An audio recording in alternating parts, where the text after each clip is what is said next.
I am a disciple. I don't follow an idea. I don't follow a religion. I follow no ordinary person. I walk in the steps of one man who wasn't afraid. He spoke with truth and grace. He stood up, took on sin face to face. There is no one else like him. 오늘 함께 나누실 말씀, 지난주에 이어서 에베소서 1장의 후반부입니다. 1장 15절부터 23절, 1장 15절부터 23절 말씀을 통해서 하나님을 알고 교회를 알게 하소서, 하나님을 알고 교회를 알게 하소서라는 제목으로 귀한 은혜와 도전 나누기를 간절히 소망합니다. 우리 지난주에 에베소서 1장 1절부터 14절까지 나눴습니다. 오늘 말씀도 전개되면서 그때그때 말씀을 보도록 하겠습니다. 자, 한 주간 동안 지난주에 말씀을 붙잡고 얼마나 많이 묵상하셨는지 모르겠습니다. 지난주에 어떤 말씀 나누셨는지 다 기억하시죠? 그래도 다시 한번 우리 짚고 넘어가 봅시다. 한번 요약해 봅시다. 지난주에 요약. 지난주에 제목이 뭐였죠? 말씀 제목도 잘 기억 못 하시더라고요. 하나님의 신령한 복을 찬양하라 였습니다. 지난주에 요약의 첫 번째 하나님의 신령한 복이 무엇이었습니까? 우리를 예정하시고 선택하셨다는 하나님의 구원에 관한 그 섭리였습니다. 우리가 이해할 수 없는 인간의 지혜와 상식으로는 이해할 수 없는 예정과 선택에 대해서 나눴습니다. 그 결과는 우리가 그 선택의 대상이 되었다는 것에 찬양할 뿐이고 감사할 뿐인 것입니다. 두 번째는 예수님이 성자 하나님의 신령한 복이었습니다. 십자가의 비밀을 나눴고요. 그리고 예수님께서 이 땅에 오셔서 하나님과 우리를 화목케 하셨고, 이 교회가 바로 하나님과 땅이 화목히 되는, 하나가 되는, 유니티, 통일이 되는 그런 하나님의 집이라고 그런 비밀을 나눴습니다. 세 번째는 신령한 성령 하나님의 복을 나눴습니다. 이제는 우리가 하나님의 자녀로서 성령으로 인침받았고, 특별히 디파짓이라는 단어를 나눴습니다. 예수 이름의 권세와 능력, 삼위일체 하나님의 권세와 능력을 우리 가운데 보증으로 많이 채우셨습니다. 무한 리필이었습니다. 그래서 우리가 하나님의 자녀된 권세로 누리며 살아가는 것이 신령한 복이었습니다. 지난주에 했던 말씀의 배경은 바울이 에베소 교회를 향한, 또 많은 초대교회를 향한 그 이단 사상으로부터의 도전, 또 율법주의로부터의 도전에 대한 다시 한번 그리스도 복음의 비밀, 그리스도 복음의 진리를 선포했습니다. 율법주의가 아닌, 영지주의가 아닌 삼위일체 하나님으로부터 받는 그런 신령한 복에 대해서 설명하였습니다. 그럼 오늘부터는 15절부터 24절까지는 바울이 어떻게 전개를 하느냐. 자, 지난주에 우리가 했습니다. 지금으로 시작하면 강의를 했습니다.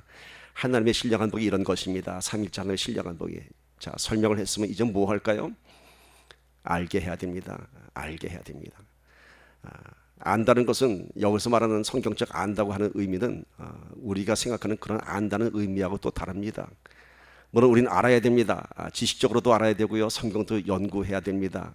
그러나 오늘 바울이 얘기하는 그 삼위일체 하나님을 알아가는 것은 지식이 아니고 상식이 아닌 것입니다. 자, 성경에서 선포되는 모든 진리의 말씀들을 우리가 설명해서 끝나게 되면은, 듣고 끝나게 되면은 누구나 다 거기서는 고개를 끄덕하면서 그렇군요 하면서 참 은혜도 받습니다. 그러나 그 설명해서 끝나면은 결국 뭐가 됩니까? 지식이 되고 정보가 되고 마는 것입니다. 그리스도의 복음은 지식이 아니라 정보가 아니라 뭔가요? 내가 알아야 하는 것입니다. 근데 안다고 하는 의미가 뭐냐 하면은 지식을 아는 것이 아니라 경험하는 것입니다. 하나님을 체험하는 것입니다. 즉, 삼위일체 하나님을 안다고 하는 것은 하나님과의 인격적인 관계가 세워지고요, 인격적인 관계라고 하는 것은 뭐냐면 하나님의 인격을 알게 되고, 하나님의 성품을 알게 되고, 하나님의 사랑을 알게 되고, 그럼으로써 우리가 하나님을 알아가는 것입니다. 당시 초대교회 그 시대에는요, 로마가 세계를 지배하던 시대였고, 헬레니즘 문화가 그 모든 사상을 주류하던 때였습니다. 헬레니즘 사상의 그 기초가 무슨 것이냐면은 아는 것, 지식에 대한 탐구가 아주 왕성하던 그러한 시대였습니다. 그래서 당시에는 철학이 발달했고요, 수학이 발달했고요, 천문학이 발달했고, 인간의 지식이 발달하던 시대였습니다. 그래서 이들은 안다고 하는 것에 대한 그런 개념을 지식적인 것으로 접근했습니다.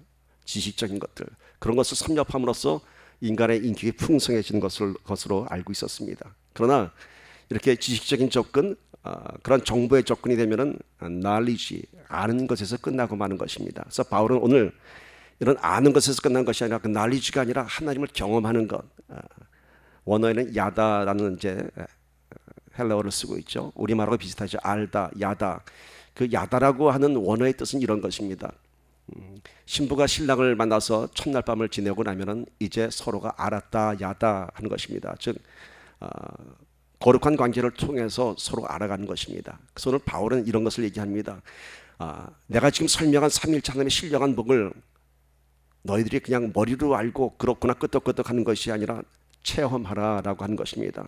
하나님과의 인격적인 관계를 만들어가고 하나님의 성품이 어떠한 분이고 하나님의 권능이 어떠한 분인지 알라라고 오늘 말씀은 전개하고 있습니다. 그래서 바울은 그것을 기도하고 있습니다. 에베소 교회 성도들이 하나님을 알아갈 수 있도록 기도하고 있습니다. 이것을 다시 한번 비유하면 이렇습니다.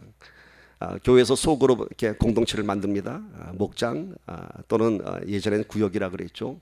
자, 그럼 우리가 교회에서 서로가 다 압니다. 얼굴도 알고 이름도 알고 다 압니다. 그러나 우리가 속으로 공동체를 만드는 이유는 그렇게 서로 아는 것에서 끝난 것이 아니라 서로 관계를 만들어가기 위해서 공동체를 만들어가는 것입니다. 그러니까 속으로 공동체 안에 들어가기 전에는 안다는 것이 뭔가요? 그저 그분의 이름 또 그분의 지금 현재 처해진 환경들.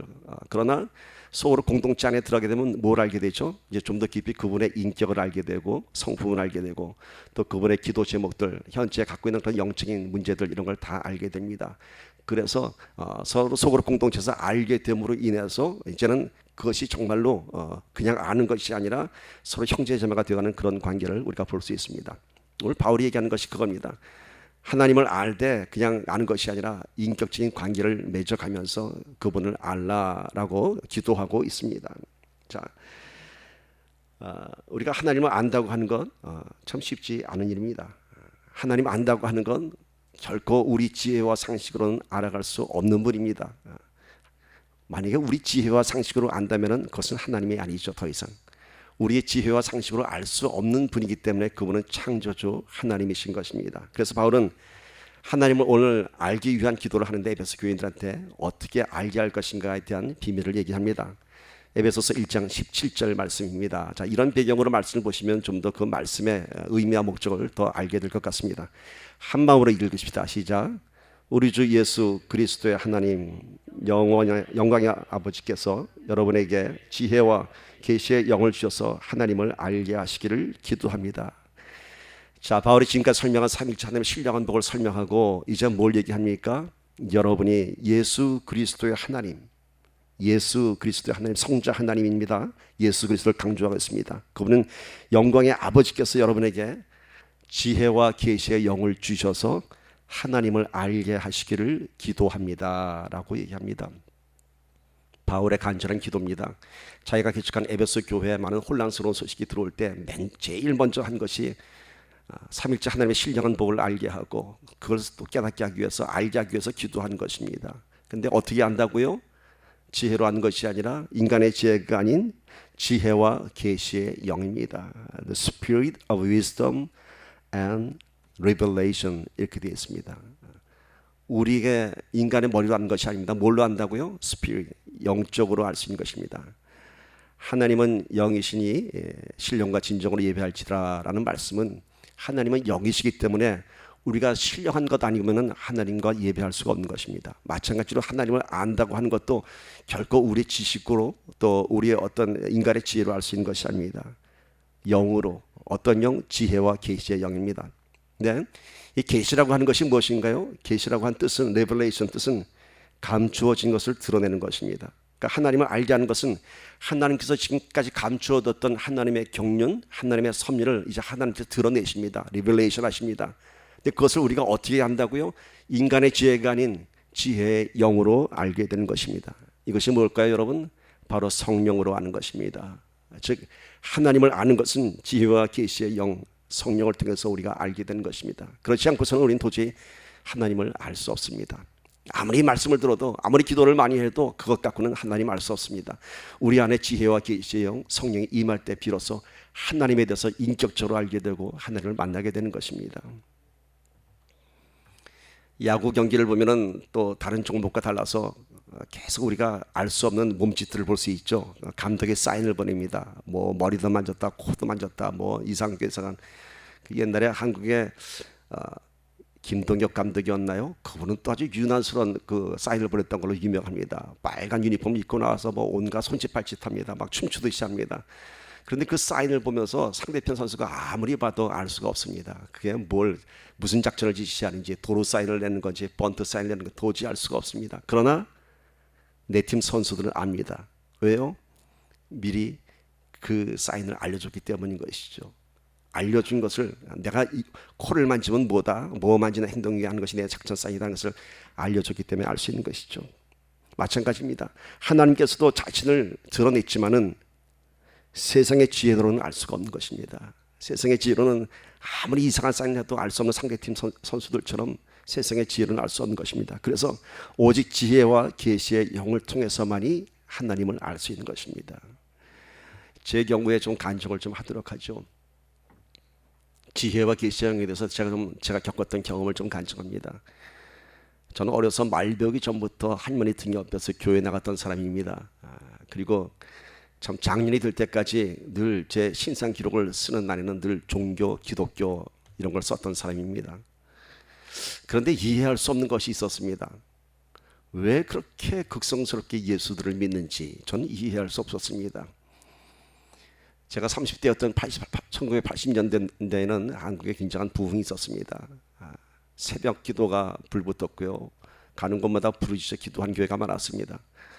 전 그것을 보면서 이해할 수 없었습니다. 왜 저렇게 꼭 부르짖으며 이상한 방언을 하면서 그래야지 예수 믿는 것인가? 좀 더 고상하게 믿으면 안 될까라고 하는 늘 그런 반발감이 있었습니다. 그러던 제가 성령을 받고 내가 거듭나니까 달라진 것이 있었습니다. 그 당시 제가 살던 아파트에는 새벽마다 차인벨 소리가 울렸습니다. 그리고 종탑이 있었습니다. 평상시에는 아무런 감동 없이 종탑을 보면서 십자가가 달렸구나, 또 들려오는 차인벨 소리를 들으면서 찬송가가 나오네, 저 노래 무슨 노래인지 내가 알지, 그랬습니다. 내 안에 성령이 임재하니까 그 다음 날부터는 달랐습니다. 그 차인벨 소리가 더 이상 내 귀에 울리는 소리에 끝나는 것이 아니었습니다. 하나님이 저를 부르셨습니다. 와, 새벽에 그 차인벨 소리를 들을 때 얼마나 큰 감동이 밀려왔는지요. 하나님이 나를 부르시는구나. 새벽길 나서서 십자가 종탑을 보니까 왈칵 눈물이 쏟아집니다. 말할 수 없는 감동이 밀려옵니다. 왜일까요? 똑같은 십자가 종탑이었고 똑같은 차인벨 소리였습니다. 하나님이 변하신 것이 아니라 내가 변한 것이었습니다. 내 안에 지혜와 계시형 성령이 임하시니까 그 소리가 나를 부르시는 하나님의 소리도 들렸고, 십자가 종탑을 보면서 예수 그리스도의 보혈의 그 은혜가 내 안에 감동처럼 밀려왔던 것입니다. 나는 왜 사람들이 그렇게 열심히 극성스럽게 믿는지 이해할 수 없었던 내가, 제 때는 나이 한 60 넘어서 좀 세상에 할 거 다 한 다음에 교회 열심히 다녀야지 어떻게 그런 야무진 생각을 했던 제가 그날 새벽 아침에는 얼마나 부끄럽고 얼마나 후회가 되는지 모릅니다. 바로 이것입니다. 하나님을 안다고 하는 것은요, 내 안에 성령이 임재할 때 비로소 하나님의 음성을 들을 수 있는 것이고 하나님의 부르심의 소리를 우리가 들을 수 있는 것입니다. 이렇게 우리 안에 지혜와 계시의 영이 임하면 이제 하나님을 알게 되는 것입니다. 하나님을 알게 되는 것이 뭡니까? 못 보던 것을 보게 되고요, 깨닫지 못하던 것을 깨닫게 됩니다. 또한 하나님의 그런 능력 있는 그런 말씀들이 이제 내 안에서 살아 움직이기 시작합니다. 이것이 놀라운 변화인 것입니다. 그래서 오늘 바울은 그 얘기를 합니다. 지혜와 계시의 영을 주셔서 하나님을 알게 하시기를 기도합니다. 그리고 뒤이어서 이렇게 얘기합니다. 에베소 교인들이 지금 하나님을 모르는 것 아닙니다. 다 알고 있습니다. 그래서 교회가 세워졌습니다. 그럼에도 불구하고 이단 사상에 흔들리고 율법주의자들이 도전받는 것은 하나님을 알지 못하기 때문인 것입니다. 하나님의 권능은 이미 온 세상에 다 충만하게 임재하셨는데 오늘 우리에게 지혜와 계시의 영이 없기 때문에 하나님의 영광, 하나님의 권능, 하나님의 능력을 보지 못하는 것입니다. 바울이 아무리 복음의 비밀을 선포한다고 해도 그 지혜와 계시의 영이 없으면은 그저 울리는 꽹과리와도 같은 것입니다. 그래서 바울은 안타까운 마음으로 기도하는 것입니다. 우리 지난주에 나왔던 말씀 다시 한번 봅시다. 고린도전서 1장 21절 말씀에 이런 말씀이 있었죠. 하나님의 지혜에 있어서는 이 세상의 자기 지혜로 하나님을 알지 못하므로 하나님께서 전도에 미련한 것으로 믿는 자들을 구원하시기를 기뻐하셨다. 지난주에 우리 이런 말씀 나눴죠. 지혜와 계시의 영을 받지 못한 때에는 예수를 믿는 것이 미련한 것처럼 보였습니다. 제가 그러지 않았습니까? 제가 왜 저렇게들 극성이야? 미련하게 보였습니다. 그러나 그 미련한 믿음을 통해서 지혜와 계시의 영을 받게 되는 것입니다. 그렇게 온전히 주님만 바라볼 때 우리 안에 성령이 임재하는 것입니다. 그래서 고린도전서 2장 10절에는 이런 말씀이 있습니다. 오직 하나님이 성령으로 이것을 우리에게 보이셨으니 성령은 모든 것 곧 하나님의 깊은 것이라도 통달하시느니라. 오직 성령으로 거듭나야 하나님의 지혜와 계시를 알게 되는 것입니다. 근데 무엇을 알게 되는 것인지를 이제 바울이 설명합니다. 지혜와 계시가 내한테 임재하면 뭘 알게 되냐? 내가 누군지, 내가 왜 사는지, 내 인생의 목적이 무엇인지, 성도라고 하는 것이 무엇인지, 이런 것을 알게 되는 것입니다. 방황하던 내 인생 속에 지혜와 계시의 영이 임하면 내 인생이 달라지는 것입니다. 내 인생이 달라집니다. 그래서 바울은 안타깝게 기도하는 것입니다. 에베소 교회 성도들에게 지혜와 계시의 영을 통해서 그리스도의 성도가 되는 것이 무엇이며 교회가 무엇이며 성도를 향한 하나님의 그 섭리와 권능이 무엇인지 알게 되기를 위해서 기도하는 것입니다. 그 다음 기도가 이렇습니다. 18절 19절 우리 한 마음으로 읽읍시다. 시작. 그가 여러분의 마음의 눈을 밝게 하셔서 하나님의 부르심의 소망이 무엇이며 성도 가운데 있는 하나님의 유업의 영광의 풍성함이 무엇이며 하나님의 힘의 능력의 역사하심을 따라 믿는 우리를 위해 베푸신 하나님의 지극히 크신 권능이 어떠한지 여러분으로 알게 하시기를 기도합니다. 자, 이 말씀 가운데 큰 주제가 세 가지가 있습니다. 여러분 성경 말씀 그냥 읽으면 이게 그렇게 마음에 와닿지 않습니다. 무슨 말씀인지 잘 이해하기 쉽지 않습니다. 그래서 그가 여러분의 마음의 눈을 밝게 하셔서, 그가 누굴까요? 성령 하나님이 있죠. 성령께서 여러분의 마음의 눈을 밝게 하면은 무엇을 알게 하느냐? 제가 파워포인트에 좀 세 가지 주제를 적어놨죠. 첫 번째는 하나님의 부르심의 소망이 무엇이며, 두 번째는 하나님의 유업의 영광의 풍성함이 무엇이며, 세 번째는 하나님의 지극히 크신 권능이 어떠한지 여러분으로 알게 하시기를 기도합니다.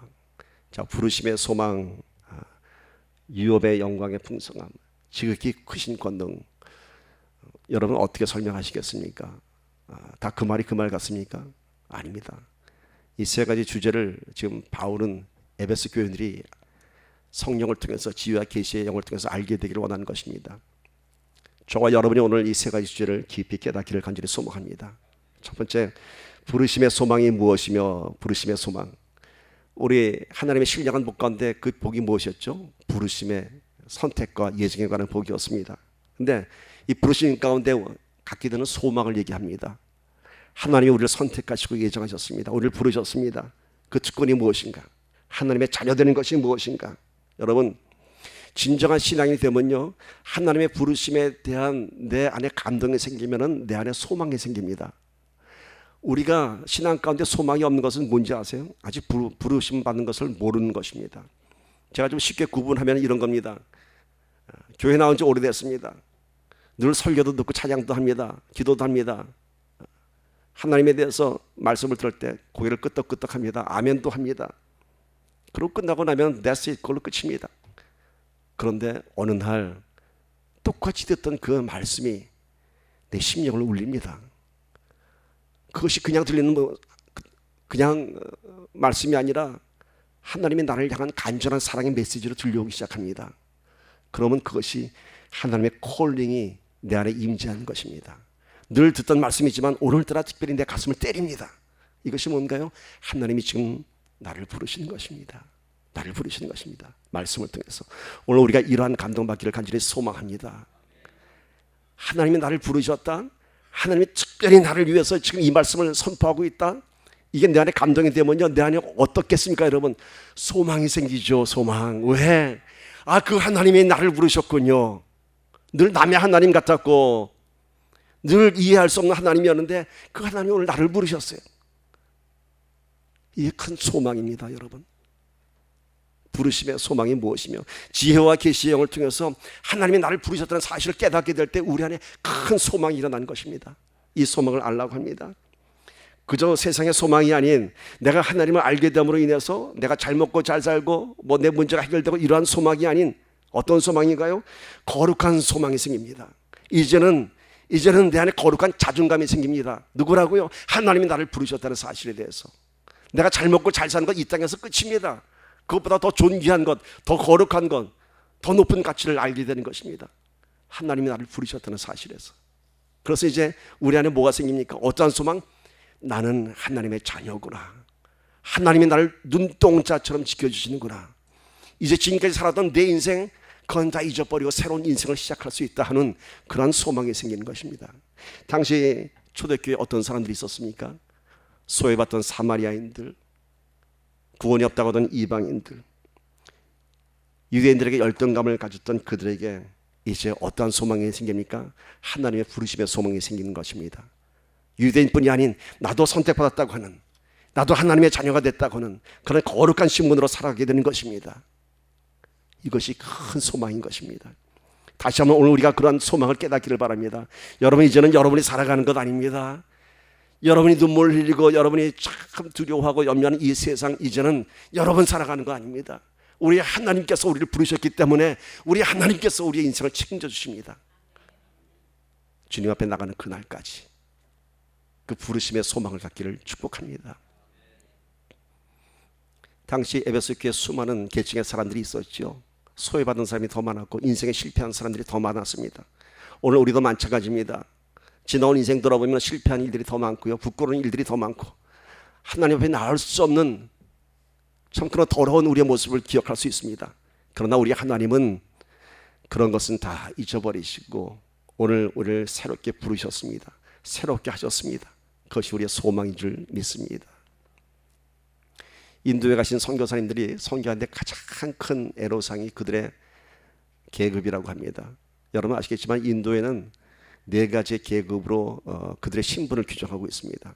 가장 높은 계급이 브라만 계급입니다. 왕족이죠. 귀족들, 지도계층입니다. 이 사람들은 출생하면서부터 브라만 계급으로 태어나서 평생이 보장받습니다. 나라에서. 그런가 하면 제일 천하신 분이 수드라라고 하는 계급이 있습니다. 이 계급은요, 아무리 공부를 해도 공부할 기회도 주어지지도 않지만 죽을 때까지 가장 천한 일을 하면서 살아야 됩니다.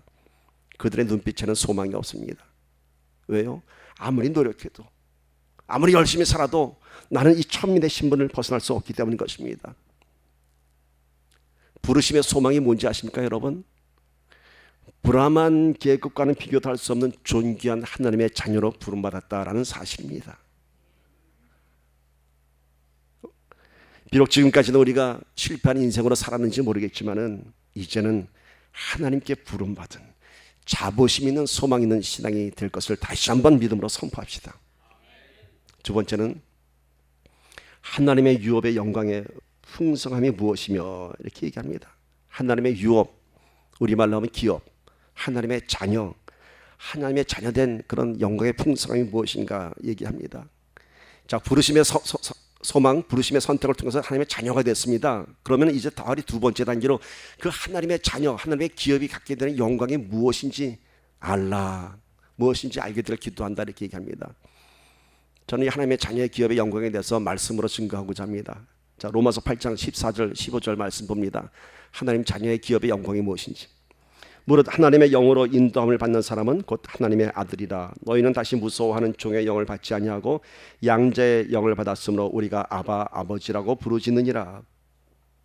하나님의 영으로 인도받는 사람, 지혜와 계시의 영으로 인도받는 사람, 성령으로 인도받는 사람은 하나님의 아들, 하나님의 딸입니다.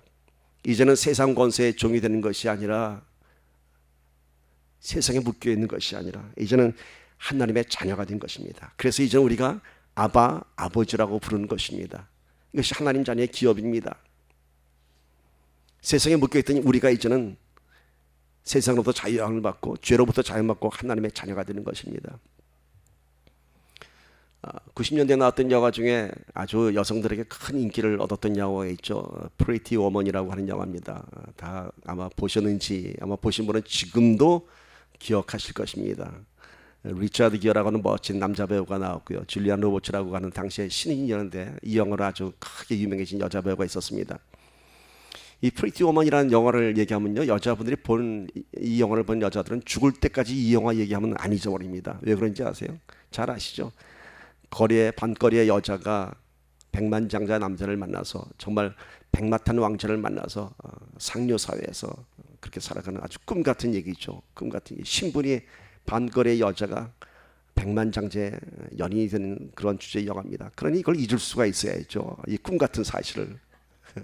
생각만 해도 뿌듯하죠. 사람들은 이 영화를 통해서 대리만족을 했던 것이죠. 그러나 결코 그런 백마탄 왕자 나타나지 않습니다. 꿈을 깨야겠죠. 그러나 오늘 우리는 백마탄 왕자보다 더 존귀한 하나님을 만났습니다. 거리의 여자보다 더 천했던 우리, 더 더럽혀진 우리였지만은 오늘 우리가 하나님께서 우리를 부르셨습니다. 결코 거리의 여자는 백만장자의 아들을 만나고 싶어도 만날 수 없었습니다. 그가 찾아와서 그를 자기가 사랑하는 연인으로 택했습니다. 오늘 우리도 마찬가지입니다. 우리가 스스로 하나님을 선택한 것이 아니라 하나님께서 우리를 예정하시고 선택하시고 부르셨습니다.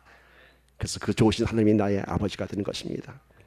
또 다른 말씀으로 증거합니다. 에베소서 5장 8절, 하나님의 자녀의 영광의 기업이 무엇인지 설명하는 겁니다. 자, 함께 읽읍시다. 시작. 너희가 전에는 어둠이더니 이제는 주 안에서 빛이라. 빛의 자녀들처럼 행하라.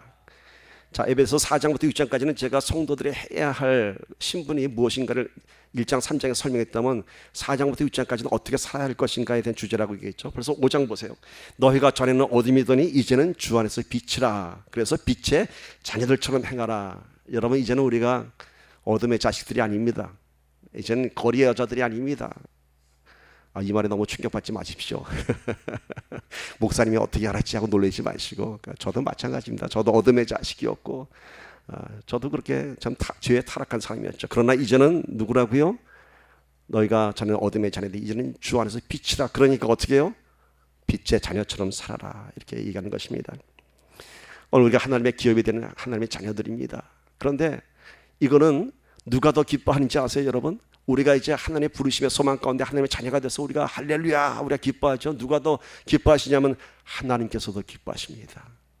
그것이 아버지의 마음인 것입니다. 아버지의 마음은요, 늘 자식 잘 되기를 원하는 것입니다. 안 그렇습니까? 우리 오늘 은성현 씨나 보세요. 성경이가 키보드 치니까 그 눈빛이 세상에 볼 수 없었던 그 흐뭇한 눈빛, 그리고 또 한편은 자랑스러운 눈빛. 내 딸 잘한다. 그러다가 이쪽 보니까 또 아들이 드럼을 치네. 복받은 은성현 집사입니다. 우리 하나님은 어떻겠습니까, 여러분? 여러분이 이 자리에 나와 앉아서 이렇게 열심히 말씀 듣는 모습 보면서 그래, 바로 그거야, 바로 그거야. 그렇게 하나님께서 기뻐하시는 것입니다. 여러분, 사람들은 이래요. 당신 누구 닮았어? 이렇게 칭찬해주면 어떻게 대답하는지 아세요? 당신 참 잘생겼어. 옛날에 치면 당신 신성일 닮았어. 그러면 이런 얘기합니다. 내가 왜 신성일 닮았어? 신성일이 나를 닮은 거지. 자기 자존감이 더 큽니다. 이게 우리들의 본 모습입니다. 그런데 아버지한테 이렇게 얘기합니다. 이봐, 당신 아들이 당신보다 훨씬 잘났네. 그러면은 왜 아들이 나보다 잘났어? 그놈이 날 닮은 거지. 이렇게 얘기하는 아버지 한 명도 없습니다. 아들이 당신보다 더 잘났어. 그럼 끄떡끄떡합니다. 끄떡끄떡합니다. 우리 하나님이 오늘 우리를 통해서 그렇게 영화롭게 되기를 원하시는 것은 하나님 우리를 통해서 내 사랑하는 아들, 딸들이 잘 되기를 원하시는 마음인 것입니다. 빛의 자녀들입니다. 여러분, 프라우드 하시고요. 이제는 하나님의 선택의 부르심 안에서 그것을 진정으로 알게 된 저 여러분이 되기를 소망합니다. 세 번째는 하나님의 지극히 크신 권능이 어떠한지를 알게 되기를 기도합니다. 자, 여기 에베소 1장 19절, 아까 우리 읽었던 말씀의 마지막 부분인데요. 한번 다시 봅시다. 1장 19절 말씀. 자, 하나님의 힘의 능력의 역사하심을 따라 믿는 우리를 위해 베푸신 하나님의 지극히 크신 권능이 어떠한지 알게 하기를 기도한다. 자, 결론은 하나님의 지극히 크신 권능이 어떠한지 알게 하기를 기도한다 하는데, 힘, 능력, 역사하심, 권능, 이런 단어를 쭉 나열했습니다. 여기에 우리가 우리말 성경을 보거나 영어 성경을 보면 다 그 말이 그 말 같습니다. 힘, 파워, 능력, 권능, authority, 이런 거 다 그 말이 그 말 같습니다. 그런데 바울은 다 그 말이 그 말 같은 것으로 얘기한 것이 아닙니다. 이 말씀에는 다 뜻이 있습니다. 헬라어 원어를 보면요, 이 단어가 다 뜻이 다릅니다. 보세요. 여기서 얘기하는 하나님의 힘의 능력이 역사하심의 힘은 어떤 힘을 얘기하냐면은 그 다음 보세요. 자, 첫 번째 얘기하는 힘은 저항과 핍박 속에 길러진 힘을 설명하는 헬라어입니다. 우리가 헬라어는 당시 제가 철학이 발달했던 문화라고 했습니다. 그래서 단어를 써도요, 우리가 죄, 예를 들면 죄는 우리가 영어로 sin 하나밖에 단어가 없습니다. 우리 한글도 죄는 죄입니다. 근데 헬라어는요, 죄라는 단어가 무려 6가지로 구분되어 있습니다. 뭐 알고 짓는 죄, 모르고 짓는 죄, 뭐 이런 것도 다 구분되어 있습니다. 마찬가지로 힘과 권능, 능력도 지금 다 구분된 것입니다. 우리가 이걸 모르고 성경을 읽게 되면은 이게 안개 속에 헤매는 것 같습니다. 자, 첫 번째 힘이 뭐라고요? 저항과 핍박 속에 길러진 힘. 두 번째 능력은 우리가 생존과 투쟁을 하기 위한 힘. 역사심은 영향력을 행사할 수 있는 힘. 권능은 새로운 지형을 만들어내는 힘. 이러한 힘들을 알기를 원한다. 이렇게 기도한 것입니다. 여러분 놀랍지 않습니까? 하나님께서 우리에게 주는 힘은 어떤 힘이 있어요? 저항과 핍박 속에 길러진 힘이 있습니다. 순교자들의 힘이 있고요, 핍박당할 때 오히려 복음 붙잡고 생존하면서 이겨낼 수 있는 힘이 있습니다. 그런가 하면은 생존과 투쟁을 하기 위한 영적인 전쟁에서 이길 수 있는 그러한 영적인 파워풀한 힘을 주십니다. 그런가 하면은 베드로가 하루에 3,000명, 5,000명씩 말씀을 통해서 회개할 수 있었던 것처럼 그런 영향력을 행사할 수 있는 영적인 힘이 있습니다. 그런가 하면은 바울이 수많은 교회를 개척했던 것처럼 새로운 지경을 만들어내는 힘이 있습니다. 이러한 힘들을 알게 되기를 기도하는 것입니다. 지금 저는 힘에는 여러 가지 힘이 있습니다. 침묵하는 힘이 있는가 하면은 대적해야 하는 힘이 있고요, 다 내려놓는 힘이 있는가 하면은 또 채워놓는 힘이 있는 것입니다. 예수님도 이 땅에 오셔서 침묵할 때가 있으셨고요, 피할 때가 있으셨고, 대적할 때가 있으셨습니다. 지혜와 계시의 영이 충만하면 우리는 그때그때 필요한 힘을 사용하게 되는 것입니다. 그때그때 필요한 힘이 뭡니까 여러분? 침묵해야 할 때는 침묵해야 되고요, 대적해야 될 때는 대적해야 됩니다. 근데 지혜와 계시의 영이 없으면요, 사단의 영이 우리 안에 들어오면 침묵해야 할 때 대적합니다. 어떻게 되겠습니까 여러분? 대적해야 될 때 침묵합니다. 어떻게 되겠습니까? 그 결과는 전혀 다르죠.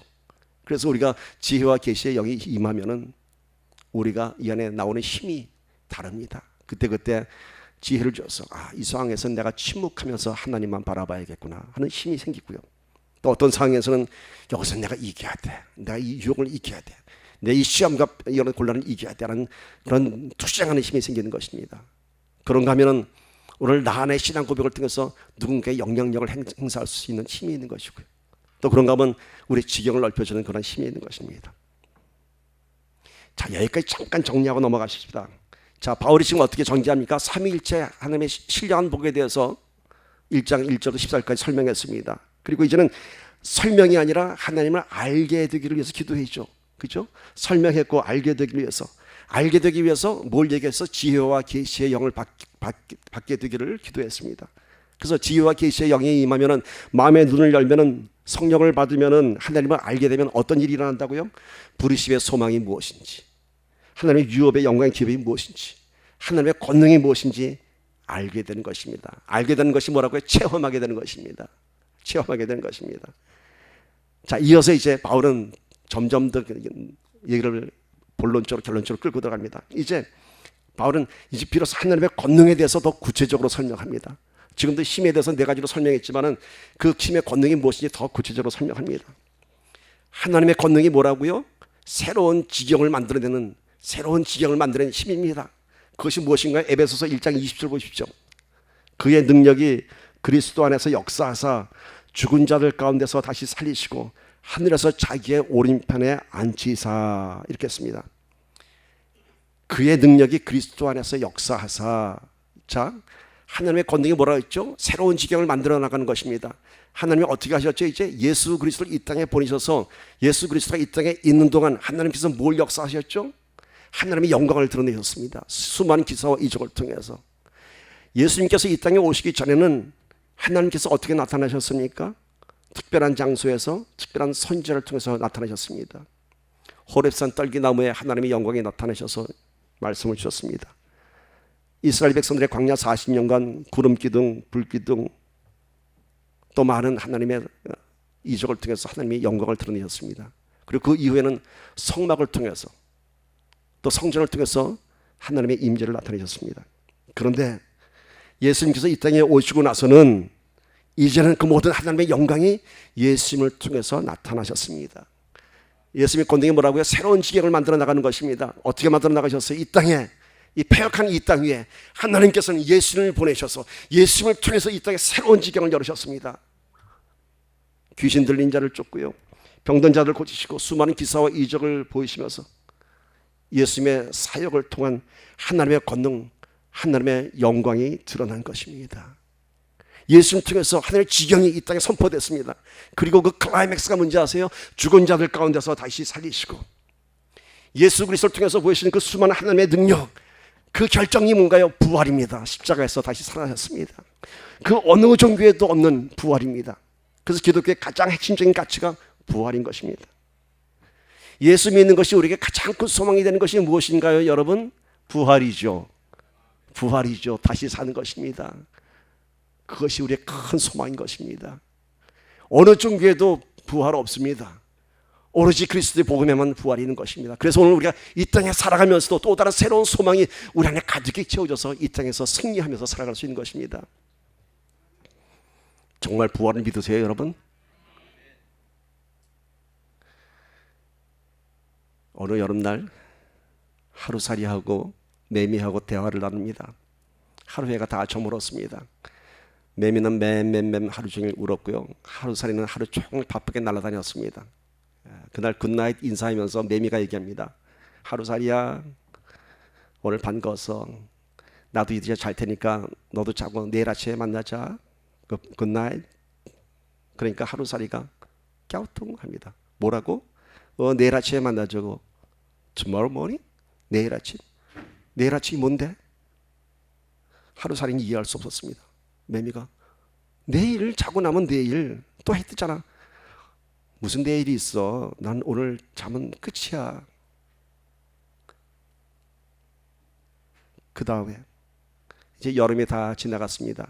매미가 여름 내내 맴 울다가 매미와 함께 놀던 어린 소년 아이가 대화합니다. 소년이 매미한테 얘기합니다. 매미야, 아, 무더운 여름에 네 소리 들으면서 참 시원했어. 고마워 매미야. 내년 여름에 또 와. 내년 여름에 만나자. 그러니까 이번에 매미가 응? 갸우뚱. 내년 여름? 내년이 뭔데? 매미는 알 수 없었습니다.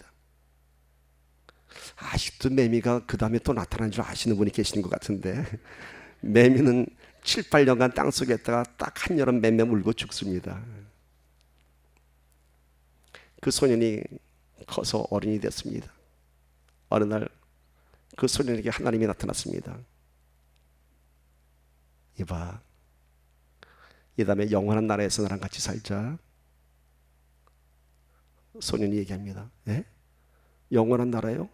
그게 뭐예요? 그게 뭐예요? 이제 좀 리얼하게 느끼십니까? 부활이 바로 그것입니다. 하루살이가 알 수 없었던 내일이 우리에게 있고요, 매미가 알 수 없었던 내년이 우리에게 있고, 아직 어린 소년이 이해할 수 없었던 영원한 나라가 우리한테 약속되었습니다. 그것을 하나님께서 예수 그리스도를 통해서 이 땅에서 부활을 선포하셨고 그 부활을 이루어 놓으셨습니다. 이제 부활하신 예수 그리스도, 그는 분명한 역사적인 사실이었습니다. 이제 예수를 통해서 부활을 역사하시고 증거하신 하나님께서 이제는 예수 이름의 존귀함을 선포하십니다. 이제 그 예수가 어떤 예수인지 계속해서 말씀하십니다. 1장 21절 함께 읽습니다. 시작. 모든 통치와 권세와 능력과 주권과 이 세상뿐 아니라 오는 세상에 일컫는 모든 이름 위에 뛰어나게 하시고, 예수를 이 땅에 보내셔서 하나님의 영광을 드러나게 하시고 부활을 선포하시고 부활을 보이시고, 이제는 모든 통치와 권세와 능력과 주권과 이 세상에 있는 모든 통치자들, 모든 권세 있는 자들, 모든 능력들, 모든 주권자들, 거기다가 이 세상뿐만이 아니라 not only this age, 앞으로 올 모든 세대도, but also this coming age. 그러니까 예수님의 그 이름의 권세는요, 지금 그들 앞에서 봤던 십자가에서 죽었던 그 예수뿐만이 아니라 앞으로 오는 모든 세대에서도 예수님의 이름은 모든 존귀한 것들보다 이름이 거의 뛰어나도록 합니다. 이것을 얘기하는 것입니다. 오늘 1장 20절에서 21절의 결론은 뭔가요? 오직 예수 그리스도만을 통해서 하나님의 영광과 권세를 우리가 만날 수 있다고 하는 것입니다. 오직 예수 그리스도를 통해서 하나님의 자녀의 기업이 무엇인지 알 수 있는 것입니다. 오직 예수입니다. 오직 예수. 유일하신 이름, 그분이 예수인 것입니다. 바울의 논법을 다시 한번 정리해 봅시다. 삼위일체 하나님의 신령한 복을 설명했고요. 지혜와 계시의 영을 통해서 하나님을 경험하라고 했습니다. 오직 마음의 눈이 열려야 하나님의 권능이 어떠한 것인지를 알 수 있다고 했습니다. 그리고 그 위대하신 하나님의 권능은 이제 예수가 이 땅에 와서 보여준 것처럼 오직 예수를 통해서만이 하나님의 능력과 영광을 볼 수 있다고 얘기합니다. 결론은 뭔가요? 예수입니다. Jesus. 그 예수를 증거하기 위해서 바울은 지금까지 그토록 많은 이야기를 전개하면서 이제 결론을 낸 것입니다. 그런데 이것이 끝이 아닙니다. 이것이 끝이 아닙니다. 바울은 하나님 보좌 우편에 지금 앉아 계신 예수님이 아니라 이제 이 땅에 와서 계시는 예수님의 실체를 증거하고 있습니다. 그것이 뭐냐면 에베소서 1장 22절입니다. 함께 읽습니다. 시작. 그리고 하나님께서는 만물을 그리스도의 발 아래 복종하게 하시고 그리스도를 만물 위의 교회의 머리로 삼으셨습니다.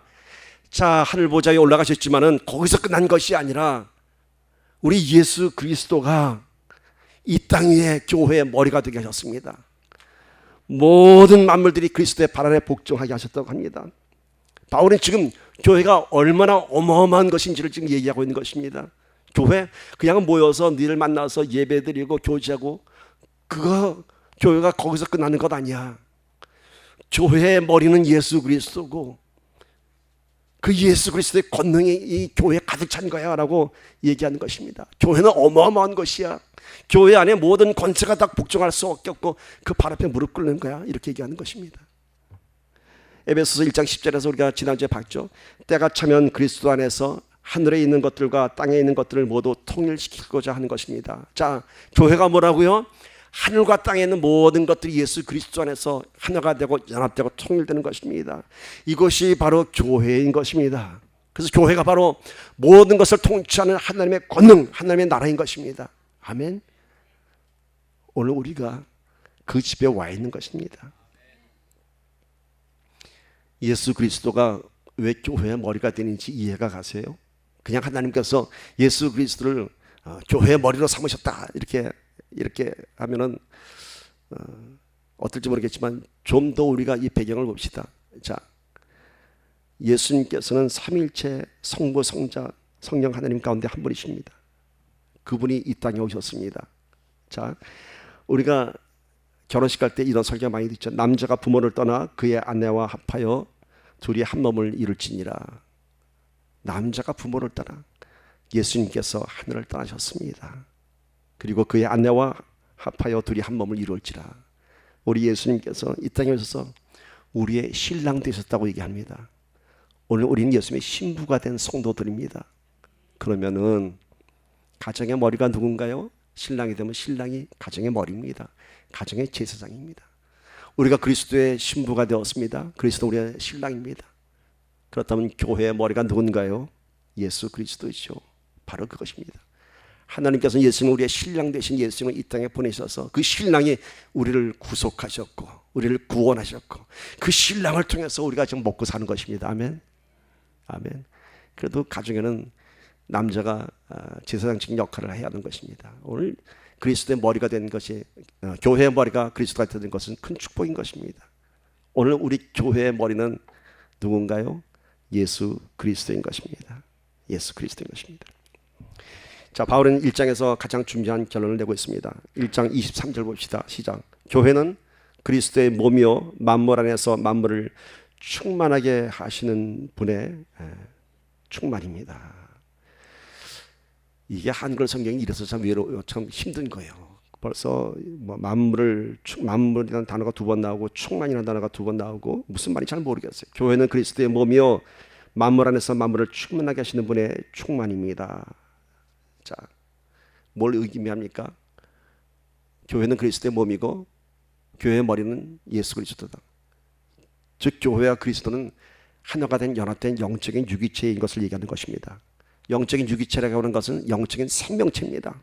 그래서 몸이라고 표현하고 머리라고 표현하는 것입니다. 교회는 건물이 아니고 개념이 아니고 그리스도 하나가 되는 영적인 생명체이고 우리가 그 안에 한 지체인 것입니다. 따라서 우리는 그 영적인 생명체 안에 한 지체인 것은 오직 우리가 머리 대신 예수 그리스도를 통해서만이 영적인 생명을 유지하고 있는 것입니다. 그 안에 있을 때 우리가 살 수 있는 것입니다.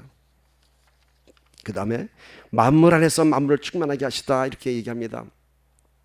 만물의 의미가 무엇이냐면요, 여러분, 만물, everything, 이 세상 모든 것입니다.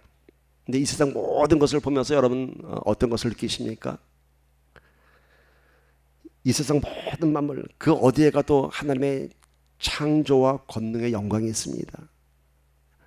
경치 좋은 곳을 가죠. 뭐가 먼저 나옵니까? 하나님, 하나님. 우리 이렇게 나오지 않습니까? 모든 만물 가운데 하나님의 창조의 영광이 있는 것입니다. 그래서 우리는 어느 곳에 가서도 하나님을 느낄 수 있습니다. 그러니까 이 모든 만물 안에서 이제 그 모든 그 우주의 질서 속에서 하나님의 섭리를 우리가 볼 수 있는 것입니다. 그 안에서, 그 모든 만물 안에서, 그 만물에서 우리가 눈으로 지금 보고 있는 모든 이 세상의 물질적인 것만을 얘기하는 것이 아니라 모든 시간과 공간과 상식과 모든 지혜를 초월한 것이 모든 만물의 의미인 것입니다. 그러니까 모든 만물의 의미는 지금 우리가 살고 있는 지금 현존하는 이 세상만을 얘기하는 것이 아니라 우리의 과거로부터 지금으로부터 또 앞으로 있을 모든 세대를 통틀어서 그것이 모든 만물입니다. 그 모든 만물 안에서 만물을 충만하게 하신답니다. 충만하게 하다 영어 성경 이렇게 써 있습니다. Fill everything. 모든 세대를 통틀어서 하나님의 권능으로 모든 것을 채우신다고 합니다. 부족한 것을 채우시고요, 깨어진 것을 새롭게 창조하십니다. 그래서 이 교회에 대한 설명인 것입니다. 교회는 그리스도의 몸이요, 만물 안에서 과거로부터 지금으로부터 또 앞으로도 모든 것에서 만물을 충만하게 하시는 예수 그리스도, 그분의 충만함입니다. 그러니까 이 교회 안에 모든 것을 채우는데 누가 채운다고요? 예수 그리스도. 교회는 결론은 뭔가요? 인간의 것으로 채우는 것이 아니라 누구의 것으로 채워요? 예수 그리스도의 권능으로 채우는 것입니다. 오늘 우리가 교회에 드리는 우리의 헌신과 수고는 우리 때문에 교회가 세워지고 우리 때문에 교회가 지탱되어지고 우리 때문에 교회가 유지되어지는 것이 아니라 오늘 우리의 헌신과 수고와 섬기의 봉사는 단 우리가 예수 그리스도를 증거하는 우리 신앙의 열매에 불과한 것입니다. 이 교회가 세워지고 유지되고 교회가 살아서 움직이는 것은 우리의 것으로 세워지는 것이 아니라 오직 예수 그리스도가 교회의 머리로서 지금 우리를 이끌고 가시는 것입니다. 그럼 분명히 이런 질문 하실 거예요. 목사님, 그런데 왜 어떤 교회는 크고 어떤 교회는 작고 어떤 교회는 부자고 어떤 교회는 왜 가난해요? 라고 할 것입니다. 그럼 우리 교회는 예수 그리스도가 안 계신 거예요? 그래서 맨날 이 모양 이 꼴인가요? 할 수 있겠죠. 여러분, 우리의 모습이 다 다른 것처럼 교회도 다 각기 다양한 모습으로 존재하는 것이 하나님의 섭리인 것입니다. 큰 것으로 짓기도 하고 작은 것으로 짓기도 하는 것이 하나님의 섭리인 것입니다. 하나님의 주권입니다. 교회는 하나님의 섭리와 필요에 의해서 각각 다른 사명과 다른 목적, 다른 모습으로 존재하는 것입니다. 지금 오늘 2015년 8월 9일 오늘 이 모양 이 모습은 하나님께서 원하시는 모습입니다. 그런데 우리가 늘 한숨 짓고 있지 않습니까? 아니에요. 지금은 이게 필요하기 때문에 하나님께서 예수 그리스도의 머리가 되신 분께서 이 자리에 앉아 계신 것입니다.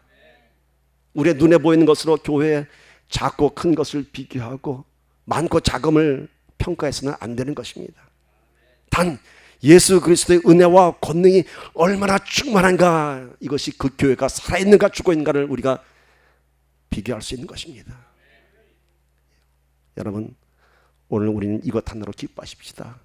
눈에 보이는 것이 아니라 이 자리에 하나님의 권능이 예수 그리스도께서 머리가 되셔서 이 자리에 앉아있다는 사실, 과거로부터 지금까지 또 앞으로도 함께 하실 그 영광을 우리가 소유하기를 축복합니다. 교회는 충만하게 하시는 분의 충만이다 이렇게 써 있습니다. 누구의 충만? Fullness of Him. 힘이 누군가의 Jesus Christ입니다. 예수님이 늘 채워져 있습니다. 왜? Fills everything in every day. 예수님께서는 우리를 늘 채워주시기 위해서 늘 충만해 계십니다. 우리 예수님 가난하신 분 아닙니다. 우리가 매달려 기도한다고 해서 예수님의 영성이 떨어진 건 아닙니다. 여러분, 마음 놓고 기도하십시오. 마음 놓고 구하십시오. 그 예수의 충만함이 오늘 이 자리에 함께 하신 것입니다. 교회의 의미는 이렇게 엄청난 것입니다.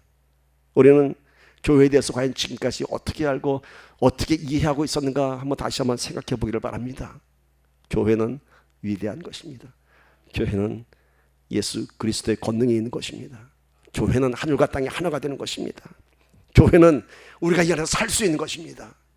교회는 우리의 모든 것을 채울 수 있는 것입니다. 물질이 아닌, 내가 잘 먹고 잘 살고 위한 것이 아닌 하나님의 비밀을 채울 수 있는, 복음의 비밀을 채울 수 있는 것입니다. 에베소서 1장의 결론을 냈습니다. 교회는 하나님을 알 수 있는 것입니다. 지혜와 계시의 영으로 알 수 있는 것입니다. 교회는 예수 그리스도의 몸이요 예수 그리스도는 교회의 머리입니다. 교회는 만물을 충만하게 하시는 예수 그리스도의 권능이 가득한 것입니다. 그래서 교회는 우리의 소망인 것입니다. 오늘 말씀 제목을 함께 한번 읽어봅시다. 오늘 말씀 제목이 뭔가요? 하나님을 알고 교회를 알게 하소서. 아멘. 다시 한번, 하나님을 알고 교회를 알게 하소서. 하나님을 아는 저와 여러분이 되기를 간절히 축복합니다. 우리 기도합시다. 우리 눈을 감으시고 한번 오늘 말씀을 다시 한번 정리해 봅시다. 결론은 예수 그리스도고, 그 예수 그리스도는 우리 교회의 몸이시고 우리 교회의 머리 되신 분이십니다. 내 안에 임재하신 예수 그리스도가 나를 통해서 교회를 만들어 가십니다. 교회는 하나님을 알 수 있는 것입니다. 이곳에 지혜와 계시의 영으로 우리를 충만케 하십니다. 오늘 우리가 무엇을 구하고 있습니까? 우리 예수 그리스도께서는 이미 충만하신 분입니다. 왜? 우리의 필요를 채우시기 위해서 그 충만함으로 오늘 임재하고 계신 것입니다. 오늘 우리가 다시 한번 이 교회에서 하나님의 부르심의 소망을 알며 찬양하기를 바랍니다. 주신 말씀에 감사하며 함께 기도합니다. He is for me. Who could ever stand against?